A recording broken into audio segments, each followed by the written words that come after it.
Like this one is young Kyler Wren.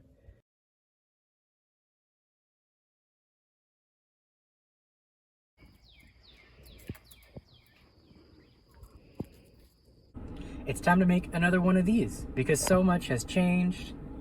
I used to work a salaried position, like a 9 to 5, and then freelance afterwards. I have left that salaried position to pursue freelancing full time. Hopefully a little later in the year, I'll pick up some hourly work that's really consistent.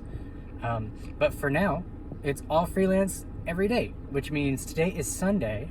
Normally the day I take care of my chores, things like this, I don't know, cook my meals for the whole week, do the dishes, do the laundry. I'm still gonna do all that stuff. Right now I'm headed to the gym to meet a friend, and then after that I'm going straight to work, because that's freelancing, baby, working on the weekends. I'll show you how I still get to have a lot of fun even though I put in a little work every day. It definitely looks a lot more like sitting at my desk, sort of finding and making more work for myself. But I'd love to show you how to do that, so come along for the ride. We're running late, so I'll see you there.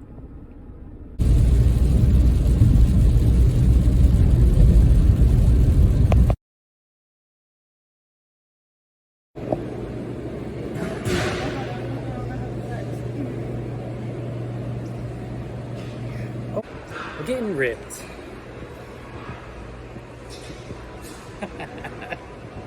Now I gotta go get ready for work. I'm meeting up with some of my team. We need to do some prep work for a musical we have coming up in about a month. This is our first meeting, so I've got the script I'll show you. And we're gonna split up all the parts and make a plan for how many times we want to meet, how we're gonna communicate if we have questions, make sure we're all listening to the same prep material, and just get all on the same page. I absolutely love working with a team. Most interpreting work is done alone. So it makes a big difference to kind of take the opportunity to work with other professionals when you can and let their talent come off onto you. It's gonna be a great Sunday. Let's go. All right, I'm ready to meet up with my team. I've got my script printed out and ready. Some interpreters are all paperless. I'm not. I need paper, I need a pencil, I need like a highlighter to make all my notes. I haven't cracked the digital code on that one yet. I use a paper planner. It just didn't work for me to do it all digitally.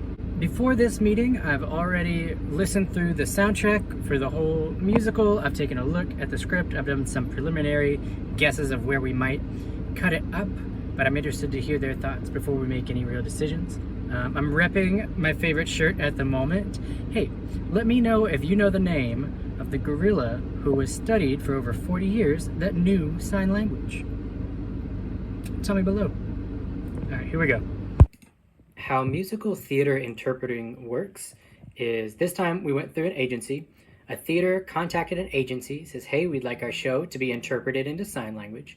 And here we are going page by page, reading through and highlighting who will interpret each spoken line. It's kind of tedious, but you just have to do it once, and then you just practice your own part over and over. If we have a duet, we do it together. What a great meeting. That was so much fun. I'm really looking forward to work with that particular group of people. I think it will go really smooth. That job is not for a couple of weeks. I think it's actually a whole month away. So we have plenty of time to prep and bounce ideas off of each other. It's about 4 o'clock in the afternoon. I'm gonna go home and do the rest of my work in my home office. All right, I'll see you there. So I went home and I looked through my script again and I made sure that I knew all the parts that I'm supposed to be. And I flagged all the songs I'm gonna listen to over and over again for the next couple weeks. It is presently July 21st, and that show is not until August the 31st. So I've got quite a bit of time to work on that. I had a phone meeting with a really cool person who sets up artist talks in the city that are accessible to deaf and deafblind people. And I intend to interpret one of those at the end of August also, the 29th of August. So a lot of the work that I'm doing this month is to set up my schedule for the coming month. And when you freelance, that's just the way of it. You have to pay attention. You can't just conjure up jobs to do the next day. You have to plan a month or 2 months or 3 months out in order to actually fill up your books. I wasn't great at that at the beginning, and sometimes I would overpack my months, and then when those months actually got here, I was back to back to back doing stuff, and that was really intimidating, and as a new interpreter that was really difficult. But now that I've been doing it for a while, I have a pretty solid gauge of what I can handle and how many jobs is enough jobs versus not enough jobs versus too many jobs. And my August right now is looking great, but all of the work that I'm doing right now I'm not getting paid for, and I won't get paid for a whole month in the future. So planning and organization are really, really key when you're not working hourly and you're not working salary. Right now I am pulling in to pick up my groceries because it is Sunday after all. I'll take my groceries home and cook them up. I think that's the last thing to be done today. We'll see. I'll keep you up to date as things go. Okay, so I'm back home now for the rest of the night. I'm working in my office. I've got some videos to edit. Once again, it's something that I'm not gonna see a payout for quite some time. So I'm putting in the work now with the knowledge that hopefully I'll get paid for this thing later on. I spent a lot of time in my home office. I used to live in a situation where I didn't have a space like this, and I absolutely love having a dedicated space where I've got like backdrops, I can do my interpreting, things like this. These are my toys. Do you want to see? Hold on, I'll show you one. So this is my Star Trek shelf. I'm not like a big fan, so I just have the main characters. Like this one is young Kylo Ren. This guy back here is really important. This red guy. I forget if he's like a cyborg or like a Klingon, but oh, that's Spock. I forget who these guys with the masks are, but I think they're brothers. Yeah. And that's my Sunday, a very productive one.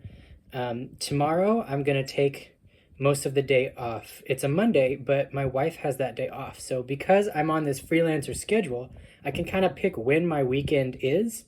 So I'm gonna choose tomorrow to be my weekend and spend some time outside with my friends. I'm looking forward to it, but I'll show you. See you there. Let me show you a breakdown of today.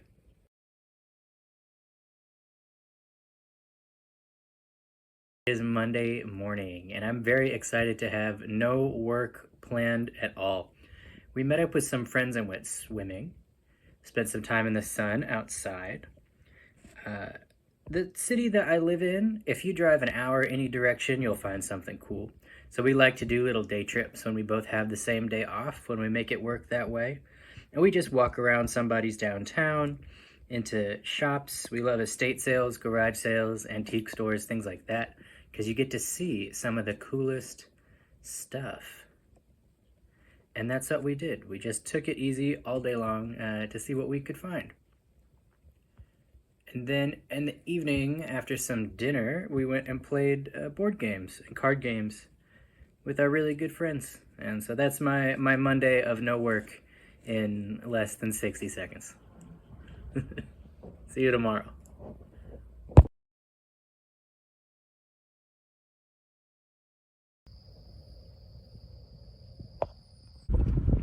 Good morning. It is Tuesday, about 8:30 a.m. I've got a little bit of a drive ahead of me. I live in a suburb to what I would call a college town. A quick Wikipedia search tells me that there are 15 higher learning institutes in the town right next to mine. There's really, I would say, 4 large-ish campuses, but there are other schools that have a campus here, like a satellite campus. So there's quite a few. There's always classes going on. Most of those institutions work through agencies that I'm contracted with. So sometimes a job I get through that agency is to do a class or to sub for an interpreter that normally does that class.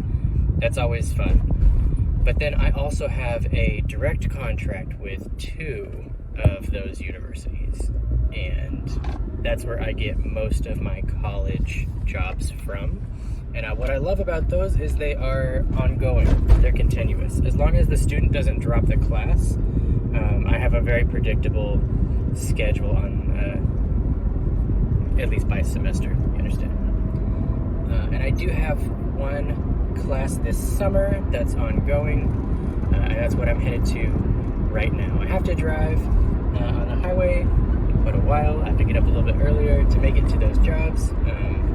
But I'll show you sort of a hack I use to combat that drive time in a minute. I gotta hurry. Post-secondary interpreting, or interpreting a college class, is a really interesting setting, and it's one of my favorites. I always say yes to these jobs if I'm available for them. Sort of like taking the class again, but you don't have to do any of the homework. That's why it's fun to interpret a class I've never taken before, because all the information is brand new, and I feel like I'm learning so much. Even though I'm just an observer, I'm just facilitating the communication, just moving the language around the room. I'm still being exposed to that information, and I still get to see like the kinds of people who take this class. What are their goals? What are they learning? What are their methods? Do they take notes? Do they just watch? Do they type on the computer? Like, I'm just learning how people learn. It's so interesting to me. Okay, I just got done with that class. It's a 3-hour class, and it gets out right at 12:30, which is lunchtime. So I have options. I can go a little ways away and pick up some lunch and then head home, which sounds nice. I have to drive out of the city back home. I could get some fast food and do it that way. Let me show you my infinite money hack. You'll like this. Maybe you might hate this. I don't know. I have mixed feelings about it personally. I don't eat out a lot. I really don't care to. I like to prep all of my meals and eat them at home, and I'm way less likely to pick up fast food if I have prepped meals in the fridge at home waiting just to be heated up, and it's just as quick, and then I'm at home with a plate and a fork, and I like that. When I look at my bills at the end of the month, one of my biggest expenses is my gas bill to drive from where I live in the suburb all the way into town, back and forth throughout the week. And so I thought, if I'm already having to make that drive, how can I get paid to make that drive? How can I change that up so that I'm getting money to do that instead of it costing me money? And here is the solution that I personally have found. I can drive to a restaurant and pick up my own food and pick up somebody's DoorDash order, and on my way home drop it off and then continue on my way home. I'm getting paid to drive myself home. And it works because I get off this job right at 12:30 and I'm already in the city and I already need to eat. I'm in the drive-through line anyways. Why not make $12, $15 to do that? Then it's like my food is free and my gas to drive there is free. Infinite money hack. It's foolish to leave money on the table. It's not that I can't afford to put gas in my car. The job I just left, I bill over $50 an hour for that job. The point is, why am I doing something that costs me money when I could be doing something that's earning me money? And it's not even extra work. It's never been easier to drive people's food. It's already sitting on the counter when I walk inside. It's purely automated. I don't even have to talk to anybody. When I deliver it, I just drop it off on my way home. I don't see anybody. And I get back in my car. Infinite money. That's how I feel about it. That is just a low impact, low effort way that I don't let my paychecks get sucked into my car via gasoline. It's so easy to do. And I just think it's dumb to leave money on the table. Okay, moving on. Okay, so I'm back home. I'm working in my office for the next couple of hours. I'm actually right now a full-time doctoral student. I'm getting my doctorate degree, and I have 2 assignments due at the end of this week, and one of them is a paper. So I'm going to spend the next couple of hours getting started on my paper. I don't have any other jobs lined up for today.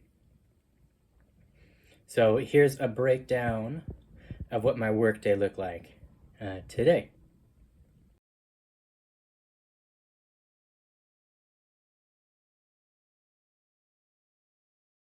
Happy Wednesday. I'm at my very first job of the day, and it is 3 p.m. So I have a 1-hour job today, that's it, and it's all the way in town. So I just arrived, I'll go and do that job.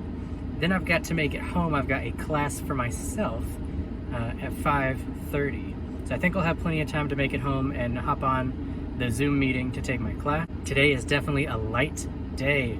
I've only got this one singular job, but it all balances out eventually. It seems like I'm not working a lot if I'm not working a 6-hour shift every day, but that's just not the case. When you're freelancing, if you make these little jobs count and you have enough of them throughout the week, it all balances out. When you see the whole spread for the week long, I think you'll agree. I could talk a little bit more how to get these just small jobs. What this job is a meeting. There is a staff of people that have like periodical trainings, and one of the people on their staff is deaf. So they have an interpreter when they have trainings like this, and they happen to have me today. This is through a personal contract. I'm not through an agency today. I just have a personal contact in this facility, and so sometimes they reach out to me, sometimes they use a different interpreter. It just depends on who's available and who they contact first. Done with that job. It was a great meeting. I love this job. You get to learn new stuff, you get to meet new people. This client today is someone that I know. She's actually a friend of mine. If you're not an interpreter, maybe you don't know, to interpret for someone you know well makes a huge difference. It's so much easier when you know how somebody talks, when you know their linguistic style, or like maybe the kinds of things they're going to ask, or their sense of humor. It becomes a lot easier than to sort of to voice for them and to present them information you know they're going to get it the way they want it. It's nice. I don't know. Just like anything else, you leave a job and you could think, ooh, I did okay, or I don't know if I did well. And then sometimes you leave a job and you're like, I crushed that. It's a good feeling. And some of the ways to make sure that happens more often than not is to make sure you take jobs that you're qualified to do. And this setting is just a setting where I've already spent a lot of time, and it was with someone that I've spent a lot of time signing with and signing to. Just a recipe for success. Feels great. It's now 4 o'clock. So wow, that ended in exactly an hour. That's great when that works out. Now I've got to book it home and log into my course. I'm taking doctorate level courses at an online university, and tonight is one of the nights where I have a meeting with my professor and he lectures. I am one of 2 students in that class, so I'm probably the only one who's going to show up to this lecture. It's a lecture of 1, which is interesting, but I get a lot of FaceTime with the professor, and I get to answer all of the questions that he asks.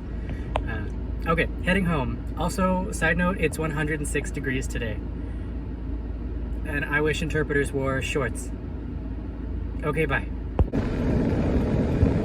I'm driving home, and I thought of something because I was thinking about how impossibly hot it is. It is so unbelievably warm in my car right now. I got my master's degree from the University of North Florida, and I asked some of the interpreters that live there. Sorry, I hate it when I can't see the beautiful sky.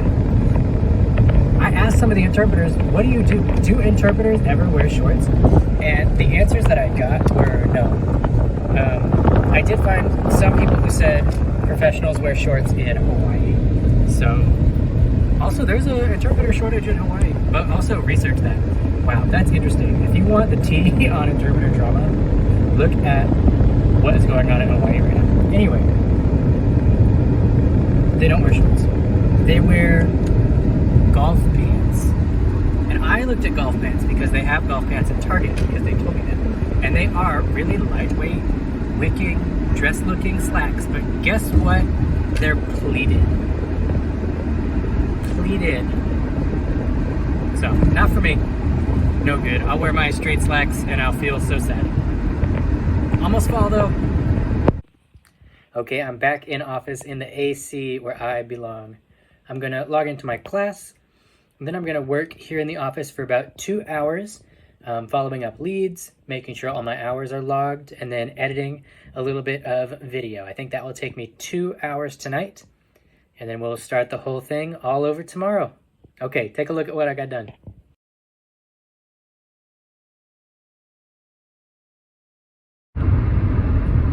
morning. It is Thursday. I am headed out to interpret the same class I interpreted on Tuesday. It's a Tuesday, Thursday morning class, and I'll get out right at lunchtime at 12:30. But then in town, I have a 3 o'clock to 5 o'clock appointment. So there's no use in driving all the way back out here to get home. So I'm headed up there right now. It's almost 9 o'clock, and I will be in town till after 5. Ideally, I would fill that time with another job. So I could contact a couple of agencies and be like, do you have anything for this afternoon that's in town?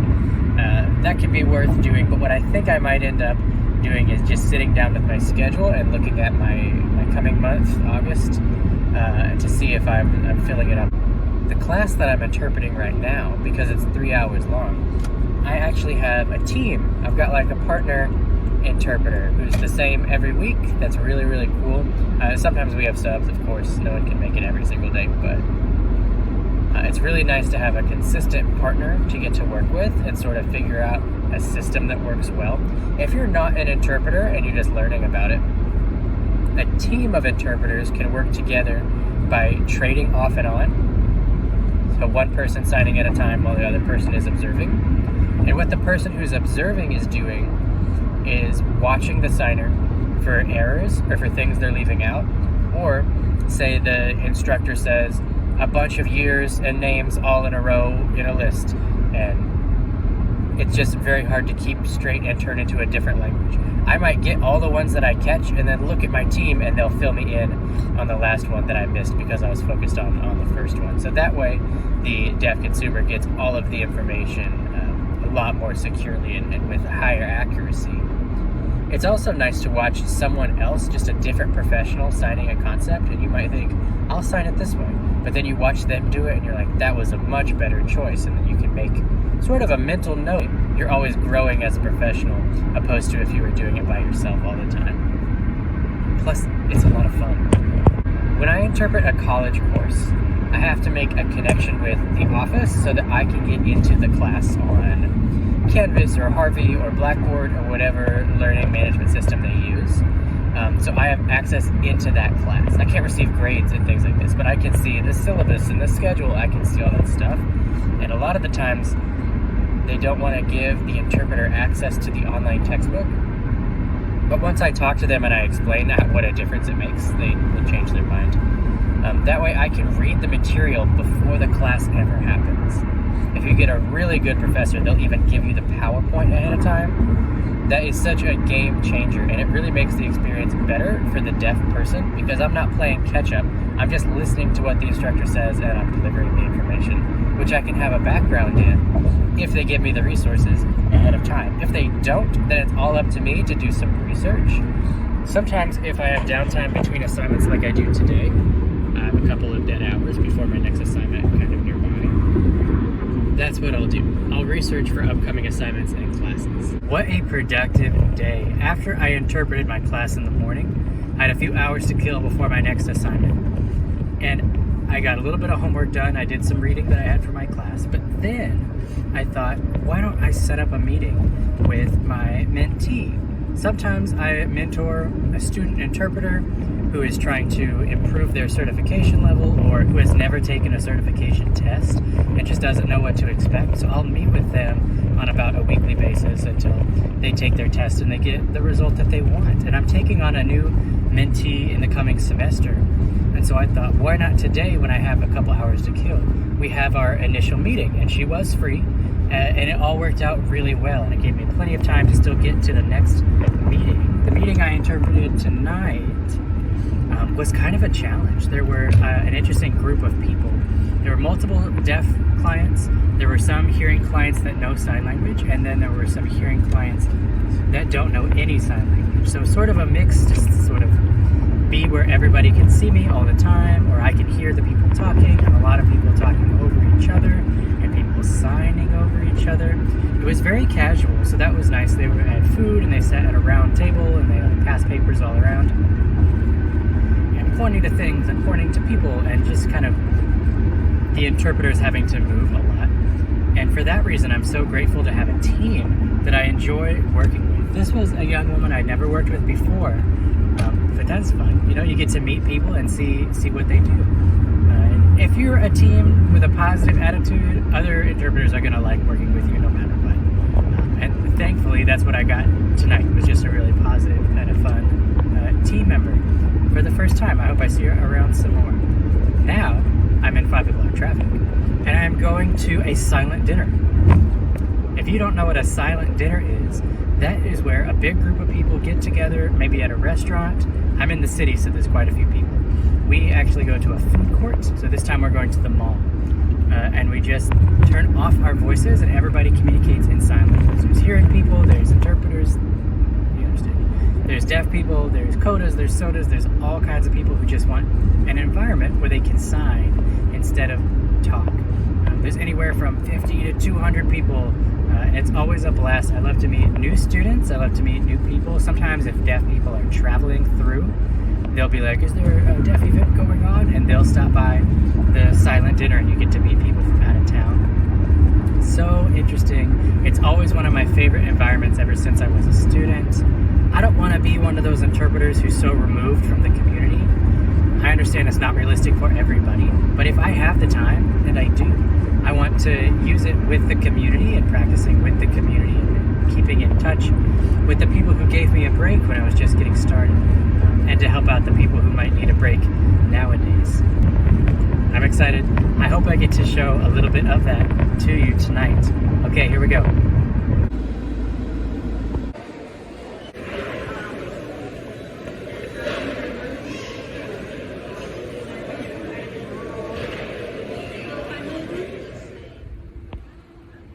Well, that was so much fun. I did not get much footage because my hands were up literally the entire time. I walked in, saw someone that I know and love, and then now it's hours later. That's just how those things go. We stayed well past close, and now we're moving on to a secondary location because if you know, you know, you know. For the vlog.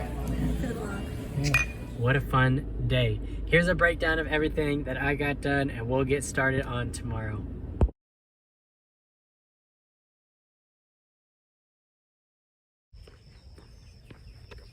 Alright, it's Friday at last. I'm heading back into town. I have a 1-hour assignment this afternoon. It's the only assignment I have in the books. Okay, so I just pulled up to this job. When I looked at my notes this morning to see what the job is or who the job's for, I did not have any information at all. I have the name of the deaf person that I know I'm going to meet, which is a name I recognize. That's always nice when I'm not looking for a stranger. But I pulled up to the facility, and it's at a college, and it's through a private contract that I have. This parking lot is absolutely packed, jam-packed. I parked all the way in the back. There's people walking everywhere, and there's some signs and some arrows for an event that's going on. So that would have been nice to know. No big deal. I know now. What it looks like is a lot of parents walking with their sort of young adult kids, so maybe recent graduates, and they're going to start in the fall, and there's some kind of rally or orientation or something like that. That's what I think I'm doing. I don't know if the person I'm working with is going to be giving a presentation or if she's just going to be like at a booth. Sometimes I've seen that before, and I'll just be there with her. I don't know if I have a team. I don't actually even know the duration of this assignment. It can go, I think, up to 2 hours. That's what I have on my Google Calendar. So we'll see. Just something new and different every single day. I'm looking forward to it. Let's see what happens.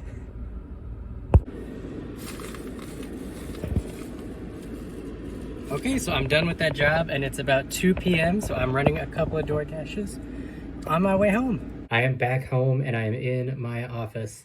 That job this afternoon was exactly what I thought. It was a new student orientation, and the woman I was working with had a booth. So absolutely hundreds of students came by, and I just facilitated the communication between them and her. It was a pretty good time. Now I'm back home. I will do about an hour of homework and about an hour of clerical work, editing videos, all that fun stuff. But it's a very chill night in from here on out. It was not a busy work day for me, which I think is appropriate for a Friday. We have 1 day left this week.